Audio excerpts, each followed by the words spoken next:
ಈಗ ಸ್ವತಃ ಈ ಬಗ್ಗೆ ಮಾತನಾಡಲಿಕ್ಕೆ ಸಿಡಿಯನ್ನ ಬಿಡುಗಡೆ ಮಾಡಿ ಮಾತನಾಡಿದಂತಹ ವಿ.ಎಸ್. ಉಗ್ರಪ್ಪ ಅವರೇ ಸಂಪರ್ಕದಲ್ಲಿದ್ದಾರೆ. ಉಗ್ರಪ್ಪ ಅವರೇ, ಈ ಸಂದರ್ಭದಲ್ಲಿ ಈ ಕನ್ವರ್ಸೇಷನ್ ನ ರಿಲೀಸ್ ಮಾಡಿರುವ ಉದ್ದೇಶ ಏನು? ನೋಡಿ, ರಾಜ್ಯದ ಜನತೆಗೆ ಭಾರತೀಯ ಜನತಾ ಪಾರ್ಟಿಯ ಮುಖಂಡರುಗಳು, ವಿಶೇಷವಾಗಿ ಮಾನ್ಯ ಯಡಿಯೂರಪ್ಪನವರು, ಆ ಪಕ್ಷದ ಅಧ್ಯಕ್ಷರು ಮತ್ತು ಕೇಂದ್ರದ ಮಂತ್ರಿಗಳಾಗಿರ್ತಕ್ಕಂಥ ಅನಂತ್ ಕುಮಾರ್ ಅವರು ಈ ರಾಜ್ಯದ ಜನತೆಗೆ ಯಾವ ರೀತಿ ಮೋಸ ಮಾಡ್ತಾ ಇದ್ದಾರೆ ಅನ್ನೋಂಥದ್ದು ಅವರ ಕಾನ್ವರ್ಸೇಷನ್ ಇಂದಾನೇ ಸ್ಪಷ್ಟ ಆಗ್ತಾ ಇದೆ. ಅವರ ಮಾತುಗಳಲ್ಲಿ ಒಂದು ಕಡೆ ನಿನ್ನೆ ನಡೆದಂತ ಅವರ ಸಭೆಯಲ್ಲಿ ಸದಾನಂದ ಗೌಡರು ಕೇಂದ್ರದ ಮಂತ್ರಿಗಳು ಭಾಷಣ ಮಾಡ್ತಾ ಇದ್ದಾರೆ. ಇವರಿಬ್ರು ಪಕ್ಕದಲ್ಲಿ ಕುಳಿತುಕೊಂಡು, ನೋಡಿ ನೀವು ಹಾಕಿರುವಂತ, ಇವರು ಅನಂತ್ ಕುಮಾರ್ ಅವರು ಹೇಳ್ತಾರೆ, ನೀವು ಹಾಕಿರುವಂತ ಬಾಂಬು ಬರುವ ಚುನಾವಣೆ ಕಾಲದವರೆಗೂ ಇದಿರುತ್ತೆ, ಆದ್ರೆ ಜನ 1,000 ಕೋಟಿ ಹಣ ಕೊಟ್ಟಿದ್ದಾರೆ ಅನ್ನೋದು ನಂಬೋದಿಲ್ಲ. ಬಟ್ ಆದ್ರೆ ಮುಖ್ಯಮಂತ್ರಿಗಳು ಹೈಕಮಾಂಡ್ಗೆ ದುಡ್ಡು ಕೊಟ್ಟಿದ್ದಾರೆ ಅಷ್ಟೋ ಇಷ್ಟು ಅನ್ನೋದನ್ನ ಜನ ನಂಬ್ತಾರೆ, ಇದು ನಮ್ ಚುನಾವಣೆಗೆ ಸಾಕಾಗುತ್ತೆ ಅನ್ನುವಂತ ಮಾತನ್ನ ಹೇಳ್ತಾರೆ. ಎರಡನೇದು, ನಾವು ಕೊಟ್ಟಿಲ್ವಾ ಯಡಿಯೂರಪ್ಪನವರೇ, ನೀವು ಯಡಿಯೂರಪ್ಪನವರು ಮುಖ್ಯಮಂತ್ರಿಗಳ ನೀವು ಕೊಟ್ಟಿದ್ದೀರಿ, ನಾನು ಕೇಂದ್ರದ ಮಂತ್ರಿಯಾಗಿ ನಾವು ಹೈಕಮಾಂಡ್ಗೆ ದುಡ್ಡು ಕೊಟ್ಟಿದ್ದೀವಿ ಅಂತ ಹೇಳಿದ್ರೆ ಅವ್ರು ಯಡಿಯೂರಪ್ಪ ಹೌದು ಹೌದು ಅಂತ ಹೇಳಿ ನಗ್ತಾರೆ. ಆದ್ರೆ ಇಲ್ಲಿ ನಮ್ಮ ಮೇಲೆ, ನಮ್ಮ ಸರ್ಕಾರದ ಮೇಲೆ, ಯಾವ ಸರ್ಕಾರಕ್ಕೆ 5 ವರ್ಷ ಜನಾದೇಶ ಇದೆ, ಆ ಜನಾದೇಶಕ್ಕೆ ಅಪಮಾನ ಮಾಡುವಂತ ರೀತಿಯಲ್ಲಿ ಎಲಿಗೇಷನ್ಸ್ ಅನ್ನ ಮಾಡ್ತಾ ಇದ್ದಾರೆ. ಒಂದು. ಎರಡನೇದು, ನಾನೇ ವಿರೋಧ ಪಕ್ಷ ನಾಯಕನಿದ್ದೆ ಅಪ್ಪರ್ ಹೌಸ್ ಅಲ್ಲಿ, ಸಿದ್ದರಾಮಯ್ಯ ಲೋಯರ್ ಹೌಸ್ ಅಲ್ಲಿ ಇದ್ರು ಅವ್ರು ಮುಖ್ಯಮಂತ್ರಿಗಳಾಗಿದ್ದಾಗ. ನಾವತ್ತು ಹೇಳಿದ್ವಿ, ನೀವು 1,00,000 ಕೋಟಿ ಲೂಟಿ ಮಾಡಿದೆ ನಿಮ್ ಸರ್ಕಾರದ ಅವಧಿನಲ್ಲಿ, ಅಕ್ರಮ ಗಣಿಗಾರಿಕೆ, KIDB, BDI ಇದರಿಂದ. ಅದರ ಪರಿಣಾಮ ಜೈಲಿಗೆ ಹೋಗಿ ಬರ್ತಾರೆ, ಜೈಲಿಗೆ ಹೋಗ್ಬೇಕಾದ್ರೂ ವಿಕ್ಟ್ರಿ ಸೈನ್ ತೋರಿಸ್ತಾರೆ, ಜೈಲಿಂದ ವಾಪಸ್ ಬರ್ಬೇಕಾದ್ರೂ ವಿಕ್ಟ್ರಿ ಸೈನ್ ತೋರಿಸ್ತಾರೆ.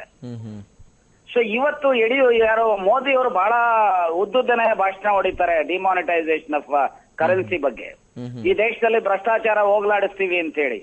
ಆದ್ರೆ ಇವತ್ತು ಅವರ ಪಕ್ಷದ ಮುಖಂಡರುಗಳೇ ಇವತ್ತು ಅಡ್ಮಿಟ್ ಮಾಡ್ಕೊಂಡಿದ್ದಾರೆ, ನಾವು ಹೈಕಮಾಂಡ್ಗೆ ದುಡ್ಡು ಕೊಟ್ಟಿದ್ದೇವೆ ಅಂತ ಹೇಳಿ. ಎಷ್ಟು ದುಡ್ಡು ಕೊಟ್ಟಿದ್ದಾರೆ? 1 ಕೋಟಿನ, 2 ಕೋಟಿನ, 100 ಕೋಟಿನ, 500 ಕೋಟಿನ? ಇದು ತನಿಖೆ ಆಗಬೇಕು. ಯಾಕಂದ್ರೆ it is A clear admission by the concern parties.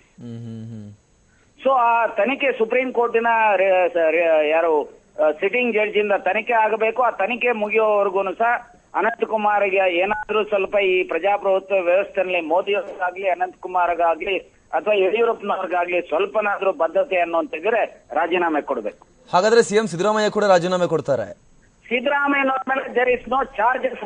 ಅವರೇ ಮಾತಿನಲ್ಲಿ ಪೊಲಿಟಿಕಲಿ ಮೋಟಿವೇಟೆಡ್ ಚುನಾವಣೆಗೋಸ್ಕರ ಹೇಳಿಕೆ ಮಾಡಿದ್ದಾರೆ. ಮಾತಿನಲ್ಲೇ ಇದೆ ಅಂತ ಹೇಳಿ. ಹಾಗಾಗಿ ಯಾಕೆ ರಾಜೀನಾಮೆ ಕೊಡ್ಬೇಕು ಸಿದ್ದರಾಮಯ್ಯನವರು? ಸಿದ್ದರಾಮಯ್ಯನವರು 5 ಪೈಸೆನೂ ಸಹ ಹೈಕಮಾಂಡ್ಗೆ ಕೊಟ್ಟಿಲ್ಲ, ಕೊಡುವ ಪ್ರಶ್ನೆ ಇಲ್ಲ.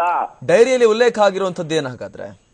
ನೋಡಿ, ಡೈರಿನಲ್ಲಿ ಉಲ್ಲೇಖ ಆಗಿರತಕ್ಕಂತದಕ್ಕೆ ಈ ಸಹಾರಾ ಗ್ರೂಪ್ ಬಗ್ಗೆ, ಬಿರ್ಲಾ ಗ್ರೂಪ್ ಬಗ್ಗೆ ಸುಪ್ರೀಂ ಕೋರ್ಟ್ ನಲ್ಲಿ ಜಡ್ಜ್ಮೆಂಟ್ ಅಲ್ಲಿ ಏನ್ ಹೇಳ್ತಾರೆ, ಅದು ಈಗಾಗಲೇ ನನ್ನ ಮಾಹಿತಿ ಪ್ರಕಾರ ಯಾರು ಗೋವಿಂದರಾಜು ಅವರು ಪ್ರಿವಿಲೇಜ್ ಮೂವ್ ಮಾಡಿದ್ದಾರೆ ಅಪ್ಪರ್ ಹೌಸ್ ಅಲ್ಲಿ, ನೋಟಿಸ್ ಕೊಟ್ಟಿದ್ದಾರೆ, ಲಾಯರ್ ನೋಟಿಸ್ ಡಿಫಾಮೇಷನ್ಗೆ.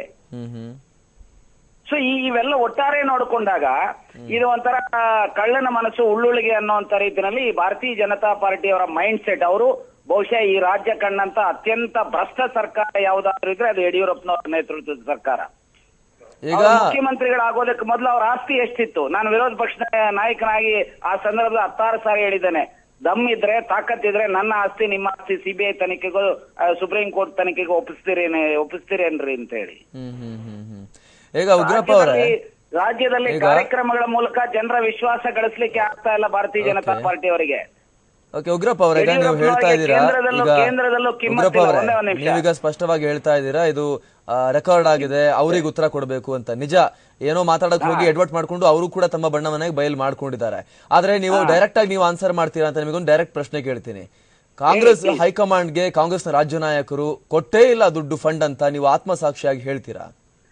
ನಾನು ಸ್ಪಷ್ಟವಾಗಿ ಹೇಳ್ತೇನೆ, ಪಕ್ಷ ಯಾರಾದ್ರೂ ನಂಬುವಂತ ಮಾತು ಹೇಳಿ ಉಗ್ರಪ್ಪ ಅವರೇ. ಪ್ಲೀಸ್ ನಿಮ್ ಪ್ರಶ್ನೆ ಕೇಳಿದ್ರೆ ದಯಮಾಡಿ ಕೇಳಿ. ಭ್ರಷ್ಟ ಹಣವನ್ನ ಸರ್ಕಾರ ಯಾವತ್ತೂ ಸಹ ಭ್ರಷ್ಟಾಚಾರನೂ ಮಾಡಿಲ್ಲ, ಭ್ರಷ್ಟ ಹಣವನ್ನ ಹೈಕಮಾಂಡ್ಗೂ ಕೊಟ್ಟಿಲ್ಲ. ಇದು ಒಂದು.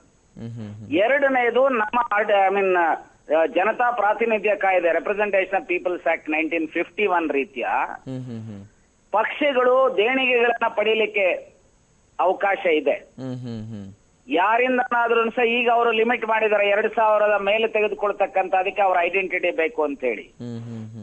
ಸೊ ಆ ರೀತಿ ಸಾರ್ವಜನಿಕವಾಗಿ ದೇಣಿಗೆಗಳನ್ನ ಪಡೆದಂತ ಪಕ್ಷದ ಬೆಳವಣಿಗೆಗೆ, ಪಕ್ಷದ ಮೂವ್ಮೆಂಟ್ಗೋಸ್ಕರ ಹಣ ಕೊಟ್ಟಿರ್ಬೋದು, ಇಲ್ಲ ಅಂತ ನಾನು ಹೇಳೋದಿಲ್ಲ. ಅದೇ ಅಧಿಕಾರದಲ್ಲಿರುವಂತಹ ರಾಜ್ಯಗಳಿಂದನೇ ಜಾಸ್ತಿ ಹೇರ್ತವೆ ಹೈಕಮಾಂಡ್ಗಳು, ಗೊತ್ತಿರುವಂತಹ ವಿಚಾರ ಎಲ್ರಿಗೂ ಕೂಡ. ಈ ಸರ್ಕಾರ ಒಂದೇ ಒಂದು ಪೈಸೆಯನ್ನು ಸಹ ಹೈಕಮಾಂಡ್ಗೆ ಕೊಟ್ಟಿಲ್ಲ ಅನ್ನೋದನ್ನ, ಒಂದ್ ವೇಳೆ ಕೊಟ್ಟಿದೆ ಅನ್ನುವಂಥದ್ದು ಮಾಹಿತಿಗಳಿದ್ರೆ ಯಡಿಯೂರಪ್ಪನವರು ಯಾಕೆ ಮೀನಾಮೇಷ ಎಣಿಸ್ತಾ ಇದ್ದಾರೆ? Within no time he has to place all the records before the public. Yes, ಧನ್ಯವಾದ ವಿ.ಎಸ್. ಉಗ್ರಪ್ಪ ಅವರೇ ತಮ್ಮ ಪ್ರತಿಕ್ರಿಯೆಗಾಗಿ. ಇದು ಕಾಂಗ್ರೆಸ್ ಮುಖಂಡ ಉಗ್ರಪ್ಪ ಅವರ ಪ್ರತಿಕ್ರಿಯೆ. ನಮ್ಮ ಮೇಲೆ ಮಾಡಿರುವಂತಹ ಆರೋಪಕ್ಕೆ ಯಾವುದೇ ರೀತಿಯ ಸಾಕ್ಷ್ಯಾಧಾರ ಇಲ್ಲ, ಇನ್ನಷ್ಟೇ ಅದು ಪ್ರೂವ್ ಆಗಬೇಕು.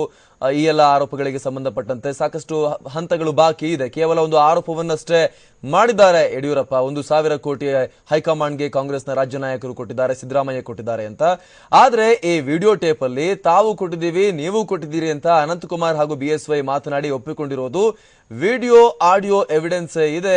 ಹೀಗಾಗಿ ಕೂಡಲೇ ಅನಂತಕುಮಾರ್ ಅವರು ತಮ್ಮ ಕೇಂದ್ರ ಸಚಿವ ಸ್ಥಾನಕ್ಕೆ ರಾಜೀನಾಮೆಯನ್ನ ಕೊಡಬೇಕು, ತನಿಖೆ ಆಗಬೇಕು ವಿಚಾರದಲ್ಲಿ ಸುಪ್ರೀಂ ಕೋರ್ಟ್ನ ನಿವೃತ್ತ ನ್ಯಾಯಮೂರ್ತಿಗಳಿಂದ ಅನ್ನುವಂತಹ ಆಗ್ರಹವನ್ನ ವಿ.ಎಸ್. ಉಗ್ರಪ್ಪ ಅವರು ಮಾಡಿರುವಂತದ್ದು. ಈ ಮೂಲಕ ಏನೋ ಮಾಡಕ್ ಹೋಗಿ ಏನೋ ಮಾಡ್ಕೊಂಡ್ರು ಅನ್ನುವಂತಹ ಪರಿಸ್ಥಿತಿ ಈಗ ರಾಜ್ಯ ಬಿಜೆಪಿ ನಾಯಕರದಾಗಿರುವಂತದ್ದು. ಆರೋಪವನ್ನೇನೋ ಮಾಡಿದ್ರು, ಆದ್ರೆ ತಾವು ಮಾತನಾಡ್ತಿರೋದು ಯಾರಿಗೂ ಕೇಳ್ತಾ ಇಲ್ಲ, ನಮ್ಮಿಬ್ಬರ ಕಿವಿಗಳಿಗೆ ಮಾತ್ರ ಕೇಳ್ತಾ ಇದೆ ಅನ್ನುವಂತಹ ಒಂದು ತಪ್ಪು ನಂಬಿಕೆಯಿಂದಾಗಿ ಅವರು ಮಾತನಾಡಿ ಅವರ ಆ ಆಡಿಯೋ, ಖಾಸಗಿ ಮಾತುಕತೆಯ ಆಡಿಯೋ ಮೈಕಲ್ಲಿ ಕ್ಯಾಚ್ ಆಗಿ ಈಗ ವಾಪಸ್ ಅವರ ಬುಡಕ್ಕೆ ಬಂದು ನಿಂತುಕೊಂಡಿರುವಂತದ್ದು.